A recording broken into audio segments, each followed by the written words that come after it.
morning, everyone. Okay, so in some very good news, we have no cases of community transmission in Queensland overnight, which is wonderful news. There was one case that was detected in hotel quarantine, and it is the Delta variant. So what we do know is this Delta variant is of grave concern now. It's obviously becoming the dominant virus across the world, and of course it spreads rapidly. So we have 35 active cases. We had 10,087 tests yesterday, so well done. That's absolutely fantastic news. And we've had over 15,000 vaccines in the past 24 hours. In fact, it was 15,356, so that is another record. So well done, Queenslanders, coming out and getting vaccinated. That's absolutely fantastic. Now, the other thing we've detected overnight as well is that we've had some spread of the Delta variant in a hotel. It's the Novotel Hotel. So we are making sure that we look at that floor closely. And once again, we just think it's probably a case of people opening the doors. Dr. Young will talk a little bit more about that. But once again, I stress we need to have regional quarantine. This Delta variant is spreading quickly in our hotels. So we are inspecting that, and we'll be doing an investigation in relation to that matter. Now I want to talk about the issues that are happening in New South Wales, and in particular in Sydney. So the spread of the virus is of particular concern, of growing concern in Sydney, and they have 21 cases now linked to the Bondi Junction. As we know, this Delta variant is much more infectious than other variants, and we have serious concerns. This Friday, and the Deputy Premier will talk more about this, we'll be easing even more restrictions across Queensland, and we cannot afford to have this Delta variant out in our community. So, to keep Queenslanders safe, we will be following exactly what Victoria has announced last night. So we're already closed to the Waverley Council area, but from 1 a.m. tomorrow, in line with the restrictions announced by Victoria, Queensland will close to the following local government areas. They are the City of Sydney, Woollahra, Bayside, Canada Bay, Inner West and Randwick. Now, of course, we haven't heard the update from New South Wales today, so people should be prepared that if there is further spread in New South Wales, this advice may have to be updated during the course of the day or into the evening.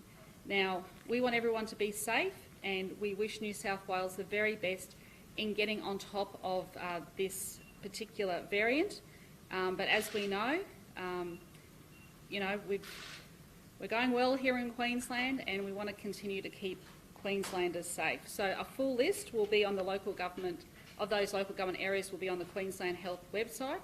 Also too, there'll be increased police patrols. We spoke with the Police Commissioner and the Deputy Police Commissioner along our borders, and there will be a lot more random intercepts as well. So please, if you're from those areas, please do the right thing and stay at home, and we'd love to welcome you back to Queensland at a further date.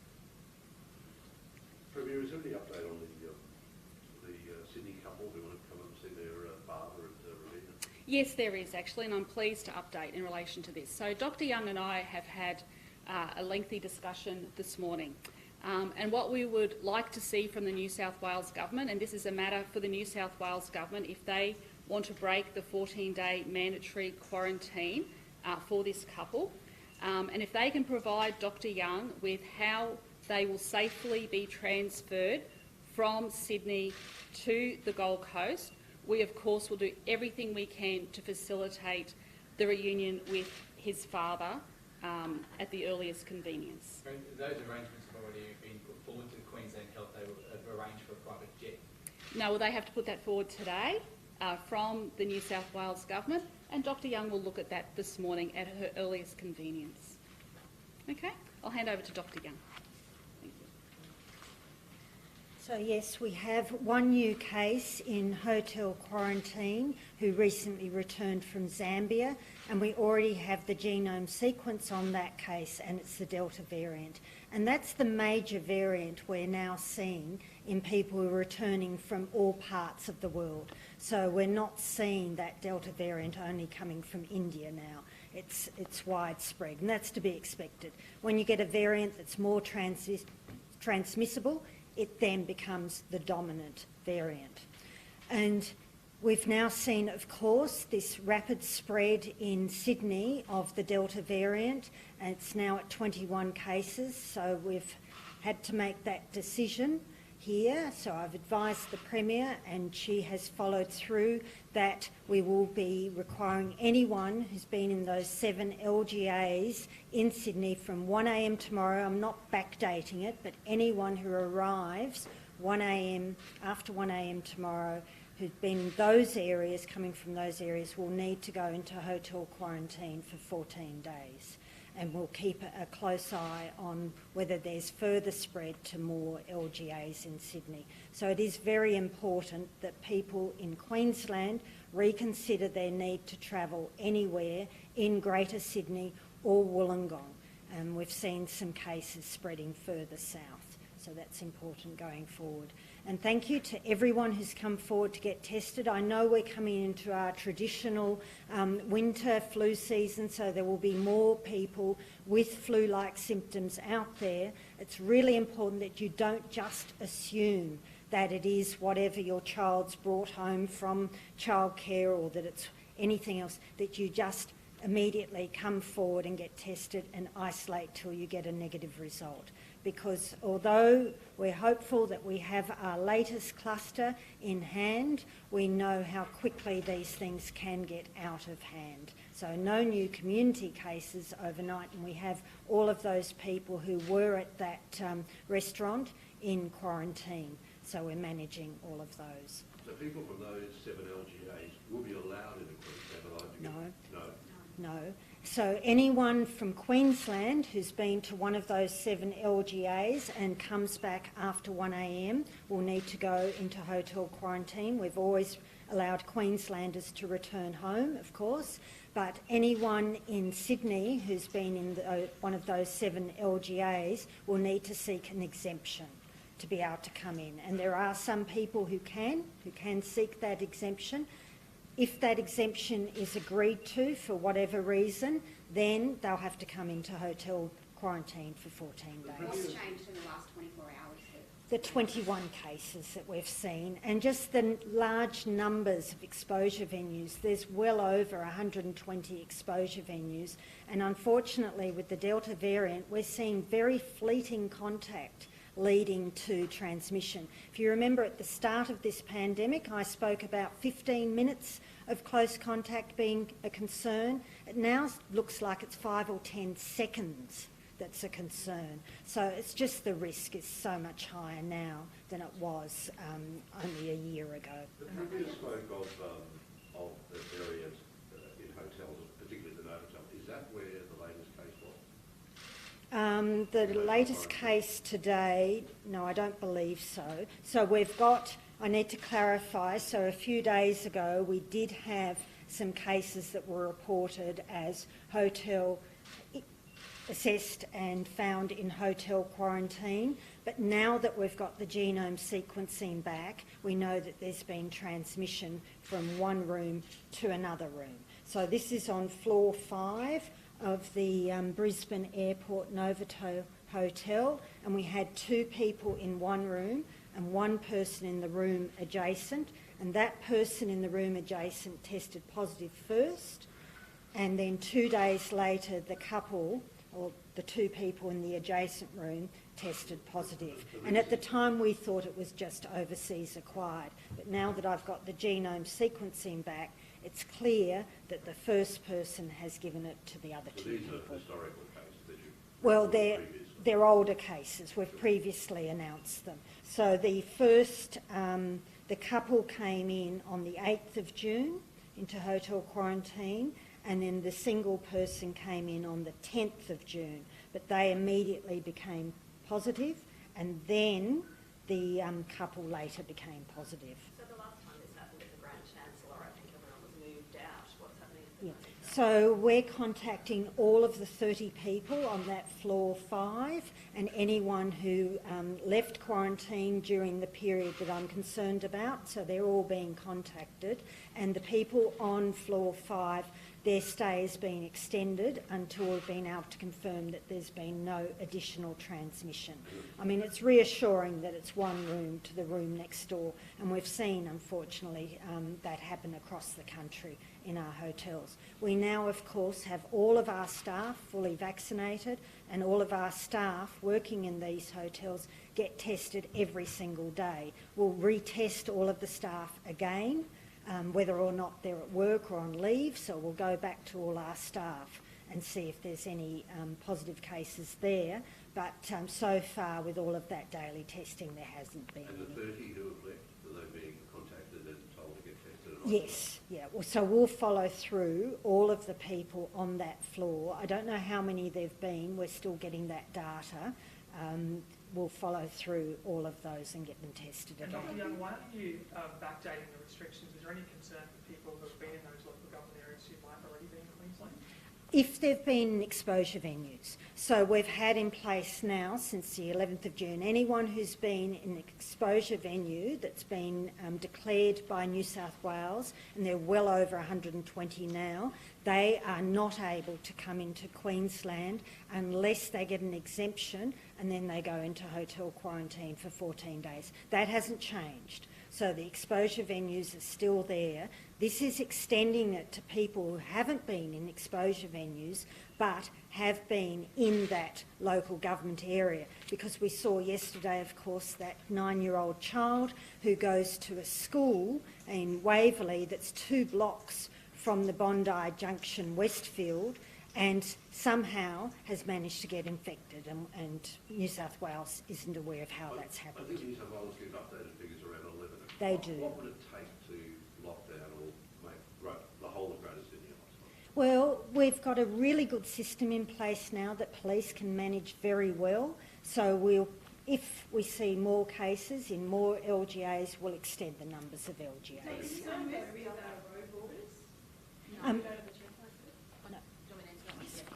Yeah, no, because we've spoken to police and they'll be increasing the number of road intercepts that they'll be doing. So, look, this is incredibly important that people in New South Wales do the right thing and people in Queensland do the right thing. And I reiterate Dr. Young's concerns as well, that Queenslanders should reconsider their travel going to Sydney during this time. If this Delta variant is more concerning than the original strain of the virus, why are our border restrictions less strict now than they were last year? Well, I think, there's always the option too for the Commonwealth to declare a hotspot. So I think a lot of the states and territories are also looking to see what the Commonwealth will do in relation to this matter. I know AHPPC is meeting later on today as well. So that's, of course, an option for the federal government. I might just let the Deputy Premier say a few words and then we're happy to take some more questions. All right?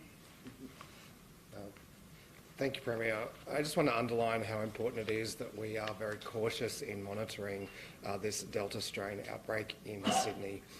We very much hope on Friday here in Queensland to go to what are very, very low levels of restrictions, and we know that this strain can be spread by just fleeting contact, and so the risk that if we had a case here that we did not know about when we were at those very low levels of restrictions, we could see spread very quickly, and that's why we are monitoring it very closely, putting these hotspot restrictions in place today and potentially more in coming days. We know that that might mean some Queenslanders who had hoped to holiday in Sydney, and similarly some Sydney folk coming up to Queensland might have their school holidays affected, and we don't take those decisions lightly, but it is more important that we can go to those lower levels of restrictions on Friday in time for the school holidays. Of course, we have State of Origin on Sunday as well, and we wouldn't want to put that at risk, although the good news is that all 4 teams,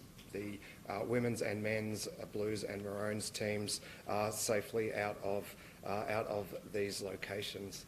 We've been saying for some time now, months and months, that hotel quarantine is not proving as effective as it was with earlier strains. We've seen this now with the outbreak in Sydney and also with room-to-room transmission, both across floors in one case and on a floor in another case here in our Queensland hotel quarantine facilities. And that just underlines what we've been saying for a very long time now. There has been a very long time in which we could have built and have operating regional quarantine facilities, but the Morrison government has refused to cooperate with us on them. And they've said this morning that they've assessed defence sites in Queensland and determined that none are suitable for a regional quarantine facility.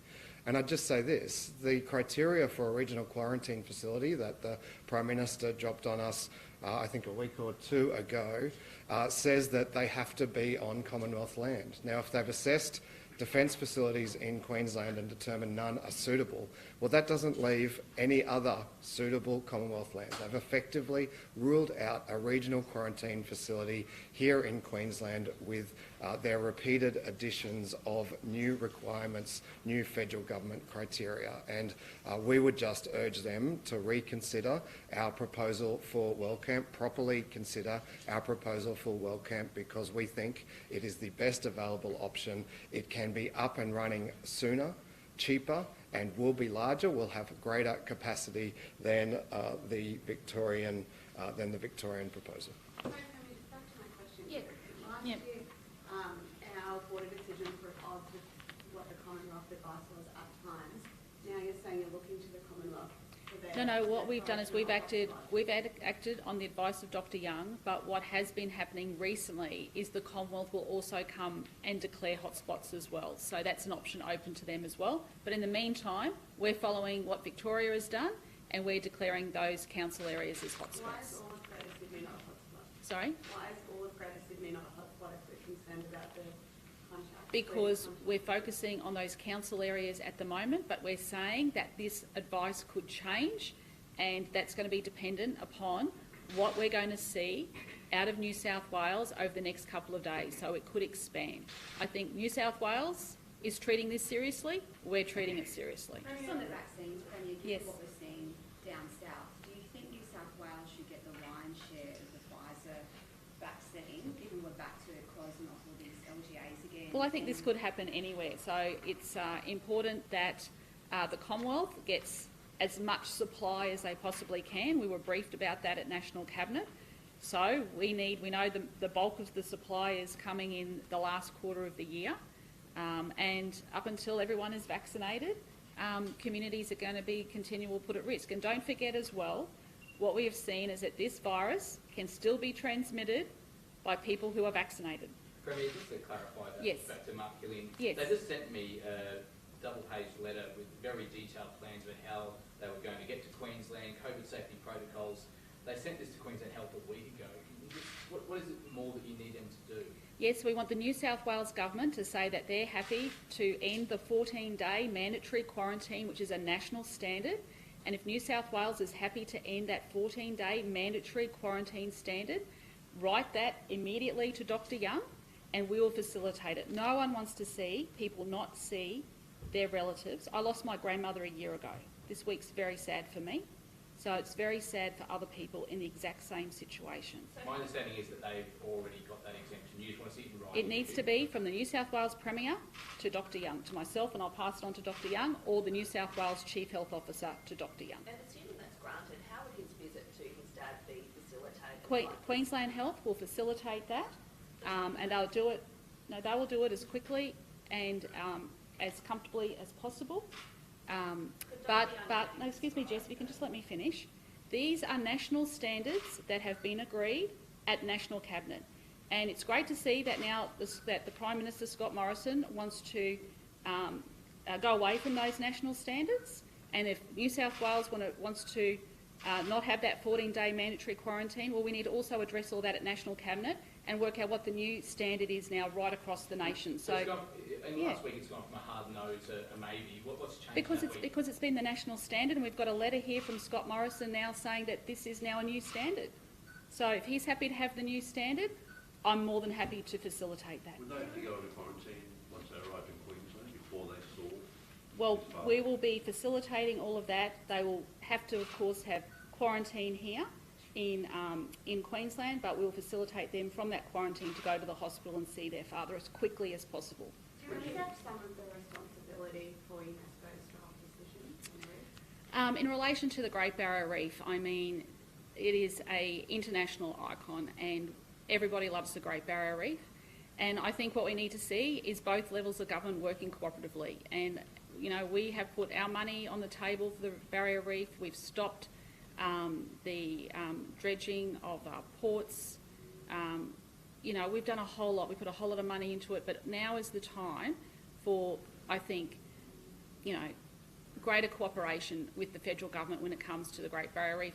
And I think what we see now, the greatest risk to the Great Barrier Reef is the National Party in Canberra. Queensland Health is reportedly Sorry? recruiting debt collectors to chase Yes. up old invoices for quarantine. Do you Yes. support that? Well, taxpayers' money, and you know, taxpayers have been paying for this, and we want to make sure that people are paying for their quarantine. This is a requirement that that's been put in federally as well.